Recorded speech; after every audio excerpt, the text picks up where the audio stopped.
And in your career, honestly, what's that one thing you've learned over the period of since like the first time you started working to where you are now, even you own a business? Like that, what stands out? Well, for me, what stands out is the innumerable amount of times I'm willing to restart. I don't think I've ever gotten to a point where I feel like it's too late to start. Imagine I could even restart again. I'm not even done restarting. When something is not working, I'm not afraid to restart. I have started businesses that failed on arrival. Like they didn't even take off. I have started businesses that I invested money and lost all of it. I've invested in businesses that actually took off. So, and the difference was in businesses that I started for passion actually really worked. But businesses that I started because I wanted money, because I'm like, you're likely to make money in this business, but you're not very interested in the business itself, or you don't feel like you're likely to make it. Looking at my personality, I know I don't like to do this, but it gives me money. I don't know. Those ones failed. They failed. Yeah, terribly. But then there are those businesses that I really love to do, like the way I make the candles and the diffusers. You know, I totally enjoy the whole experience. Wow. Such that when I'm even selling it to someone, I'm talking about something I use. So it is easy to sell something that you believe in. Makes sense. Yeah, but I'm not afraid to restart and start over, change. I actually change a lot. I have rebranded. I have changed things here and there. Yeah. So that's something about me, I would say. How about you? Wait, character development.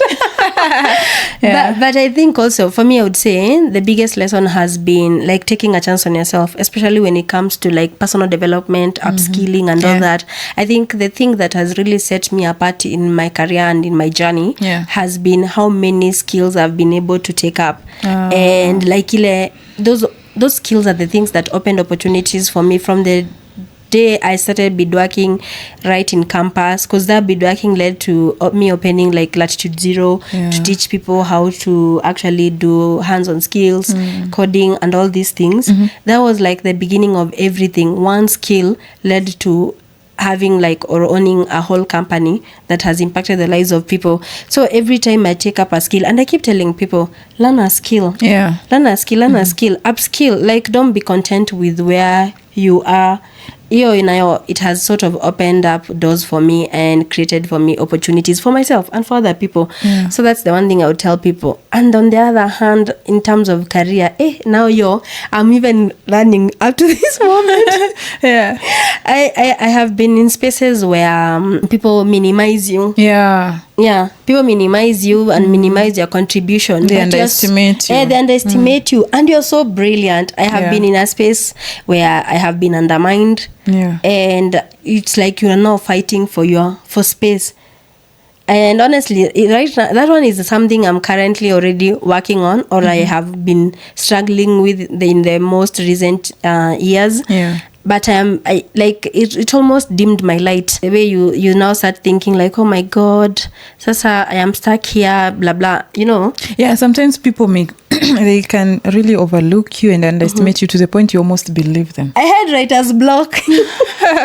Beginning of this year, I had writer's block because of some job I was doing. I have written all the way from 2018 professionally, but there was something I was working on, and the person who was in charge of my work didn't believe in my writing.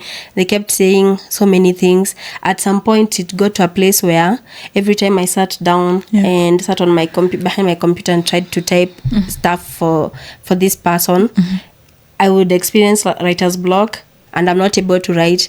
When I go back to writing my stuff that I wanted to post on my blog, I'm like, I write and I'm done. So I've been there, honestly. Because of whatever you said, when you get to a place where now you start believing these people, you're like, maybe we're on a point. Kumbe yo. Yeah, and is there like something you'd say you regret in your career so far? In my career? Yeah. No. You don't regret anything? Wow. I feel like my career, everything I have done in my career has sort of built from one place to the other, to the other, to the other. Maybe, now that you say that, not necessarily regret, but a lesson. I think when I started my business and how my business now got to a place where it's a bit stuck or something, I feel like if I had done things a little bit differently, or if I had you project and see what the future holds, maybe I would have been, I don't know, I would have been better prepared. But it's not necessarily a regret. It's more about not forecasting or strategizing in the best way. Yeah. So for me, I have a regret actually. So initially when I finished school, I was taking up jobs with my family in mind, like my siblings. So instead of taking a career path that would have likely given me a long-term growth, I took jobs that would give me money faster. More money faster, but short-term gains. Yeah, short-term contracts and not without any long-term prospects.